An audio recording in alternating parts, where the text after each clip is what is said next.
You're doing everything right.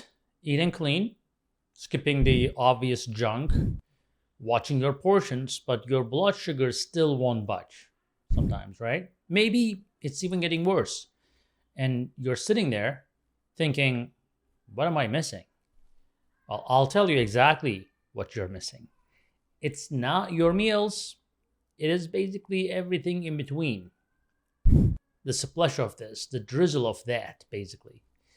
It is just a sip moments that happen 8, 10, 12 times a day without you even thinking about it. Those tiny calories, the ones that don't feel like eating, are quietly wrecking your blood sugar all day long. Let's go through every single one of them. So, why small calories hit diabetics differently? First of all, something you need to understand here. For someone without diabetes, a small glucose spike gets handled very fast. Insulin rises, clears the glucose, done, quick. Maybe 20 minutes, it's over. For someone with insulin resistance or type 2 diabetes, that same small spike from the same calories does not get cleared as efficiently. So insulin shoots up, sometimes way higher than it should, but glucose still stays elevated a lot longer, then drops too fast, then triggering hunger and cravings. So you eat again because of that. And the cycle repeats itself all day without you realizing it. That's why a tiny 40 calorie splash of something isn't just 40 calories to your body, it is an insulin trigger. And it's a vicious cycle trigger. And 10 of those throughout the day means your insulin never fully comes down. So you're stuck in a constant state of metabolic chaos. Now let's look at exactly what's causing it. There's a hidden calorie culprit called coffee creamer. The silent morning sabotages. This one basically catches almost everybody. You don't think of your morning coffee as a meal, right? But let's be honest about it, all right? What's exactly going into the cup? A standard flavored liquid creamer has around 35 calories per tablespoon. And most people pour 2 or 3 sometimes, or sometimes 4 tablespoons without even measuring.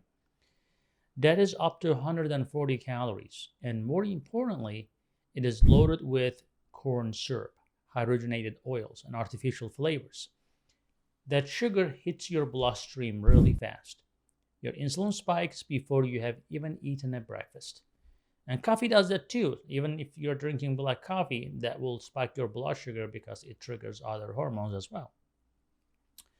Now, the powder creamers are just as bad. So if you're thinking about that, hazelnut, French vanilla, caramel, all of them have added sugar.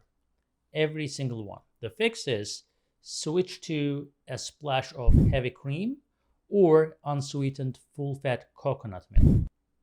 A tablespoon of heavy cream has about 50 calories, but almost zero carbs, right? Completely different response in your body. Now, cooking oils. You're using way more than you think, by the way. Here's one that genuinely basically surprises people. A tablespoon of olive oil is about 120 calories. Sounds fine. It's healthy fat. You know about it. But when you are pouring straight from the bottle into a pan, you are rarely using 1 tablespoon. You are using 2, sometimes 3. That is 240 to 360 calories just in the oil before anything else hits the pan. And it happens at lunch and dinner. This doesn't mean ditch the olive oil. It's just good for you, no question about it, but measure it. Use a tablespoon and know what you're exactly consuming. Next is salad dressings. People think salad is automatically safe, and it can be until you pour dressing on it, right?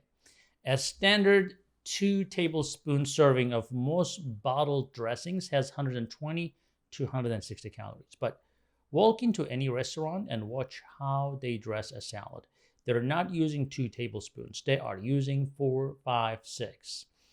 That is 400 calories on your healthy salad. And the low-fat versions, even worse.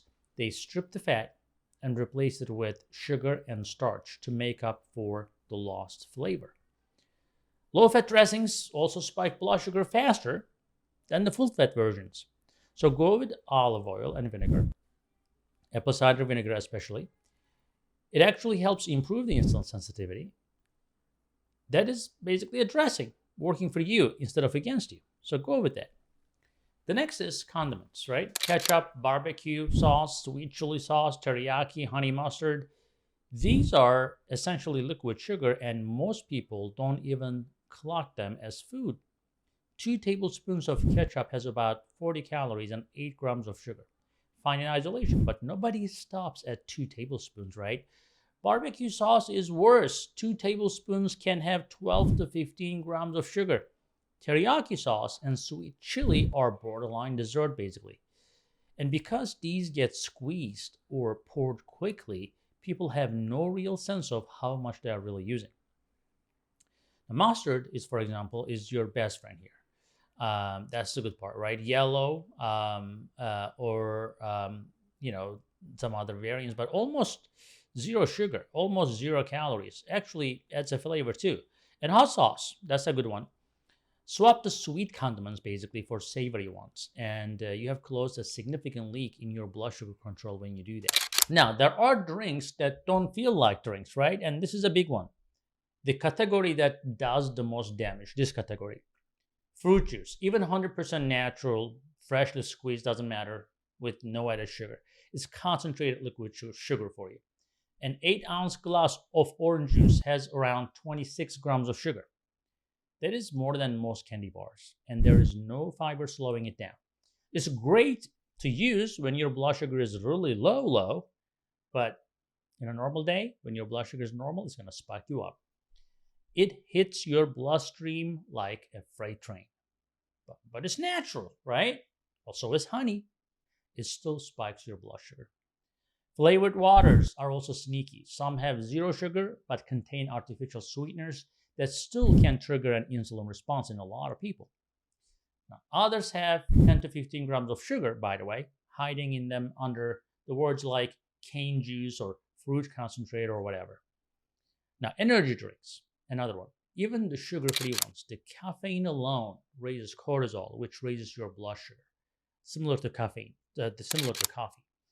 The artificial sweeteners disrupt the gut bacteria, which affects insulin sensitivity long-term too. Sport drinks like Gatorade, designed to replenish glycogen fast, right? Great if you're a professional athlete running sprints, right? But if you're a diabetic, 60 plus years, going for a walk, maybe, that just to burn it off, that is 34 grams of sugar, right? Hitting you at once, and it's not going to be burned off easily. So what you need to be doing is water, sparkling water, unsweetened tea, black coffee maybe. That is your list. Everything else is a blood sugar event waiting to happen. Walk into any health food store, and the protein bar aisle looks like a pharmacy. Clean labels, muscular branding, words like natural, organic, whole food. And then you flip it over to see, that most protein bars have 20 to 30 grams of sugar. Some are using sugar alcohols, maltitol, for example, especially, which is marketed as low glycemic, but still raises blood sugar significantly in diabetics. It's not the free pass the label implies. It is maybe for athletes who are not diabetic, fine, but not for you. Granola is another one. A quarter cup of granola is 130 calories and 12 grams of sugar. Nobody eats a quarter cup, okay? They eat a bowl. That is 3-4 servings. Protein bars, granola, trail mix with dried fruit. These are snacks that sound healthy and act like dessert inside your body. Now, if you need a snack, go nuts, literally. A handful of walnuts, almonds, or pecans. High fat, high protein, almost no blood sugar impact. And there's this bite, taste, or the nibble problem, right? This is the one that nobody talks about. The forkful of your kid's pasta while you're plating it, or the handful of crackers while you're making dinner. The 2 or 3 grapes you grab walking past the fruit bowl. The last few fries of someone else's plate, right? Individually, these feel like nothing, but collectively, they can add 200 to 400 calories to your day in forms that are almost entirely fast digesting carbohydrates.